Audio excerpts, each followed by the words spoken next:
The first rule of success is to have a vision.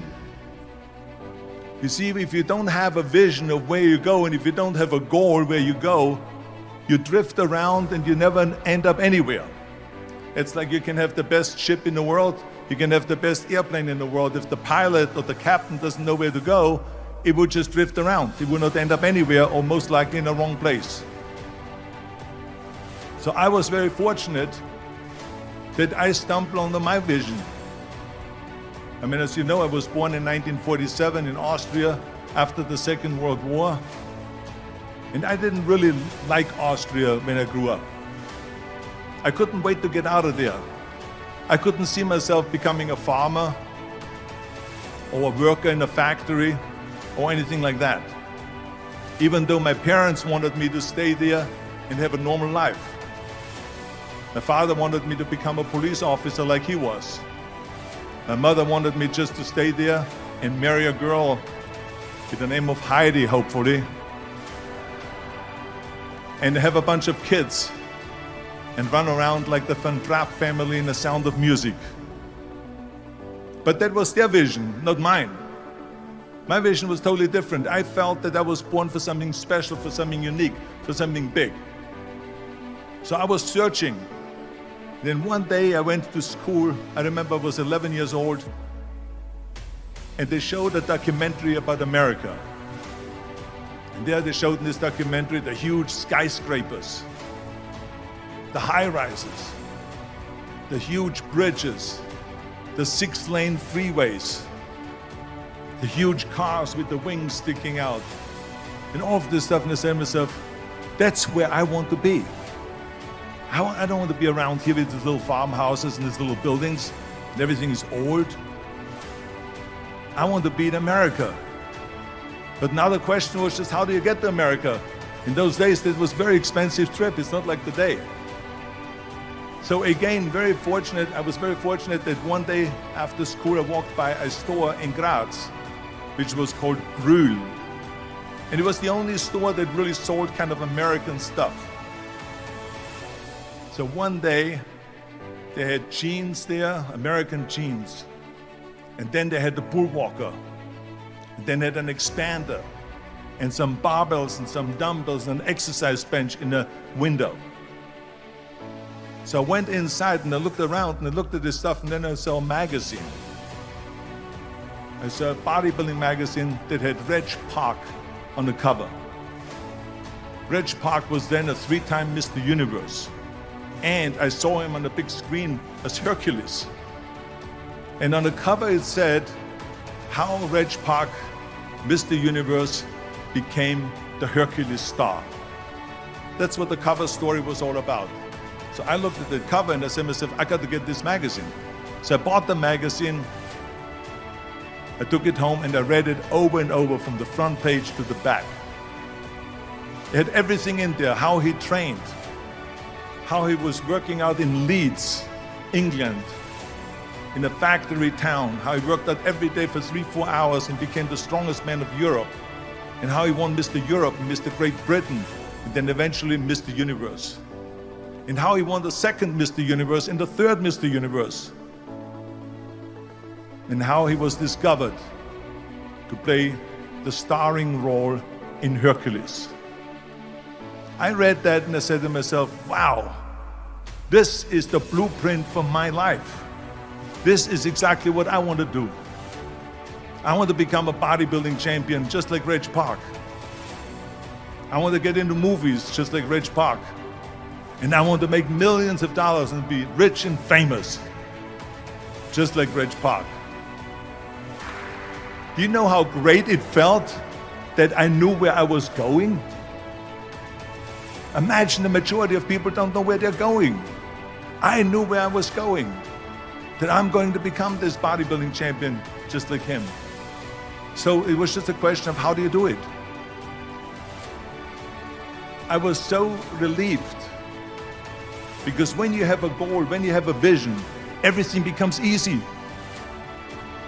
Because remember that in America, for instance, when you study, you will see the percentage of people that like their jobs. 74% hate their job in America. Now, there's not much different when you come to Europe. The majority of people don't like what they're doing because they're really not doing it because they didn't have a goal and they followed this goal. They just aimlessly drift around, and then all of a sudden there's a job opening, so they get that job because you have to work. But then when you work, it's a chore. It's work. It's not fun. So if you think about, only a quarter of the people really enjoy what they're doing in life. That is unbelievable if you think about it. So I felt so blessed that I knew what I was doing. It's like a medical student that studies and knows he wants to become a doctor. You know where to go. So I knew where to go. So people always ask me, when they saw me in the gym in the pumping iron days, they say, why is it that you're working out so hard? 5 hours a day, 6 hours a day, and you have always a smile on your face. The others are working out just as hard as you do, and they look sour in the face. Why is that? And I told people all the time, I said, because to me, I'm shooting for a goal. In front of me is the Mr. Universe title. So every rep that I do gets me closer to accomplishing that goal, to make this goal, this vision turn into reality. Every single set that I do, every repetition, every weight that I lift will get me a step closer to turn this goal into reality. So I couldn't wait to do another 500-pound squat.